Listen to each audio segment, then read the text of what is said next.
Kabar duka datang dari musisi Kikan Coklat, yang mana sang ibunda Indira Damayanti meninggal dunia di usia 70 tahun akibat penyakit kanker hati yang telah diidap sejak lama. Kepedihan dalam melepas kepergian sang ibunda begitu terlihat di saat Kikan turut mengantarkan sang ibunda ke tempat peristirahatan terakhirnya. Meski mata sembab masih sangat terlihat di wajahnya, vokalis Coklat itu pun dengan tenang menceritakan detik-detik sebelum sang ibunda tutup usia.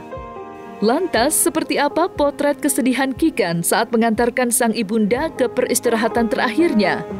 Dan seperti apa pula curhat Kikan perihal kronologi sebelum sang ibunda tutup usia?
Ibu itu nggak akan ada yang pernah bisa menggantikan, tidak akan pernah ada yang bisa menggantikan. Jadi saya rasa ini juga salah satu kehilangan terbesar ya dalam hidup saya. Tapi apapun itu saya percaya ketetapan Allah itu pasti yang terbaik. Bulan Februari itu ibu divonis mengidap kanker hati atau kanker liver. Itu bulan Februari 2023. Kemudian seiring berjalannya waktu, mungkin karena penyebarannya ini cukup cepat gitu ya, jadi kondisi ibu juga menurun terus. Tapi memang ibu sempat dirawat di rumah sakit selama 3 minggu, tapi di situ ibu sudah selalu bilang bahwa saya nggak mau di rumah sakit, saya mau di rumah. Tolong bawa saya pulang karena saya pengen di rumah. 2 bulan sebelum meninggal itu ibu sempat bilang bahwa tidak ada hal lain yang dia inginkan selain meninggal di rumah, di tempat yang dia familiar gitu ya, dia merasa aman dan nyaman dan dikelilingi suami, anak-anak dan cucunya. Dan alhamdulillah hari Selasa kemarin itu ibu berpulang dengan sangat tenang, kembali ke rahmatullah dengan tenang dan sesuai dengan permintaan beliau, dikelilingi oleh suami, anak-anak dan cucu-cucunya gitu. 2 bulan terakhir ini saya selalu deg-degan kalau ada job di luar kota gitu, karena pengennya gitu ya, pengennya kan kalau kemarin-kemarin itu jangan sampai ibu berpulang tuh saat saya nggak di Jakarta atau saya nggak di rumah gitu kan. Udah tahu sih ya, memang dari beberapa saat mereka manggung tuh di beberapa titik terakhir-terakhir itu tuh manggungnya juga udah lumayan mencekam gitu, karena kan tegangnya mentegang gitu. Apalagi mereka ini kan beberapa saat terakhir ini manggungnya juga keluar kota yang lumayan jauh-jauh gitu. Jadi sebenarnya tuh kayak wah itu udah beban mental semua setiap kali manggung. Tapi alhamdulillah even sampai ibu pun masih bisa ngasih performa terbaiknya. Sampai kemarin masih di acara di Senayan juga masih bisa, alhamdulillah gitu.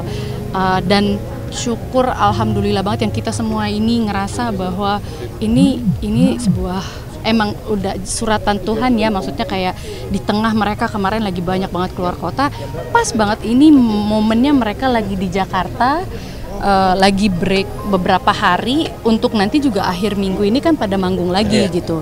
Nah di detik inilah ternyata ibunya Kikan menghembuskan nafas terakhirnya gitu. Meski raganya kini telah tiada, namun kenangan akan sosok sang ibunda nampaknya akan selalu dikenang dalam hati serta pikiran Kikan yang masih belum bisa merelakan kepergian sang ibunda. Tak habis akal untuk mengobati luka hatinya, Kikan pun rela melakukan suatu hal yang terbilang aneh guna mengurangi rasa rindu setelah kehilangan salah satu belahan jiwa dalam hidupnya. Diketahui, Kikan yang mengetahui kecintaan sang ibunda terhadap dunia musik, dirinya pun sampai memutar lagu kesukaan sang ibunda saat jasadnya sedang disemayamkan di rumah duka. Ibu itu orangnya sangat mencintai musik gitu ya, walaupun bukan pemain musik. Sebulan sebelum ibu berpulang, dia memang sudah menyampaikan juga ke kami anak-anaknya bahwa ibu maunya nanti saat ibu disemayamkan itu, kan disemayamkannya di rumah kata ibu. Ibu boleh nggak request waktu jenazah itu masih di rumah lagi disemayamkan tuh pengennya ada playlist diputar, playlistnya dia diputar dari handphonenya dia menggunakan speaker gitu, supaya orang yang datang itu mengenang dia dengan lagu-lagu pilihannya gitu. Waktu itu jujur aja kami keluarga tuh agak dilematis ya, maksudnya kan itu tidak lazim gitu ya, orang kan kebanyakan datang untuk takziah atau melayat itu kan pasti suasana, namanya pun suasana duka gitu. Ternyata ibu pengen kepulangannya gitu ya, atau meninggalnya ibu ini dikenang sebagai sesuatu yang bukan sesuatu yang menyedihkan, tapi justru aku ingin kalian mengingat aku lewat musik-musik yang aku sukai ini, kurang lebih mungkin seperti itu. Dari kemarin sampai sekarang ini gitu, mungkin saya belum terlalu merasakan kehilangan itu karena kan apa ya, kegiatannya banyak gitu, maksudnya ngurusin ini gitu. Begitu ibu meninggal ngurusin ini, terus ketemu orang harus sibuk gitu, jadi sayanya tuh penuh dengan inilah aktivitas gitu ya. Tapi saya sudah mempersiapkan diri karena saya yakin biasanya nanti tuh begitu ini orang udah pulang gitu kan, balik ke rumah ibu yang biasa lihat dia ada di situ terus nggak ada lagi gitu, kebiasaan-kebiasaan dia, terus spot-spot favorit dia, tapi nanti balik ke rumah ibu tuh dia udah nggak ada. Aku yakin di situ baru itu lebih benar-benar sadar, iya ibu udah nggak ada gitu, benar-benar kehilangan gitu. Memang ibu saya itu sempat menjabat sebagai anggota DPR gitu, untuk kemudian beliau mengundurkan diri. Kalau mau tahu kasusnya apa, cari aja namanya di Google aja di internet gitu ya. Dan saya cukup bangga pada saat itu karena ibu saya berani melawan arus, dan itu juga banyak sekali mempengaruhi saya. Ibu saya banyak sekali mengajarkan soal integritas gitu pada saya, bahwa semoga ibu dilancarkan jalannya, dimudahkan semua urusannya, dilapangkan kuburnya, dan masih insya Allah beliau husnul khatimah. Amin. Pokoknya doa dari kita semuanya adalah semoga ibu sekarang sudah tenang.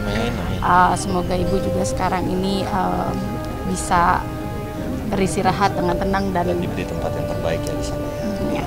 Dan mudah-mudahan keluarga yang ditinggalkan juga diberikan ketabahan dan insya Allah dibukakan dan dilapangkan alam kuburnya. Mohon doanya semuanya.